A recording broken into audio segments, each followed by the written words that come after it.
నేను మాట ఇస్తా ఉన్నా, ఇవాళ మన ప్రభుత్వం వస్తుంది, ఖచ్చితంగా వస్తుంది. ఎందుకంటే ప్రభుత్వంలో వచ్చేది మీ అమ్మ కాబట్టి అమ్మ జేబు చూడదు, కడుపు చూస్తుంది. కాబట్టి మీ పిల్లలు ప్రైవేట్ పాఠశాలలో చదువుతున్నా, ఎంతవరకు చదువుకున్నా కంప్లీట్ గా మీ మీద ఒక్క రూపాయి కూడా భారం పడకుండా చదివించే బాధ్యత మేము తీసుకుంటాం. అది ప్రైవేట్ పాఠశాలలు కానీ, డాక్టర్ కానీ, ఇంజనీర్ కానీ, రాకెట్ సైంటిస్ట్ కానీ మన తెలంగాణ బిడ్డలు చదువుకుంటే ఒక్క రూపాయి కూడా పేద మధ్యతరగతి వాళ్ళ మీద భారం పడకుండా ఉచిత విద్యను అందించే బాధ్యత నేను నా తెలంగాణ బిడ్డల కోసం తీసుకుంటా అని ఈ సందర్భంగా తెలియజేస్తున్నా.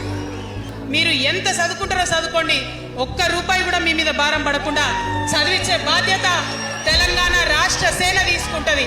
ప్రైవేట్ పాఠశాలలు కూడా బాగుంటాయి, ప్రభుత్వ పాఠశాలలు కూడా బాగుంటాయి, కానీ భారం తల్లిదండ్రుల మీద పడదు.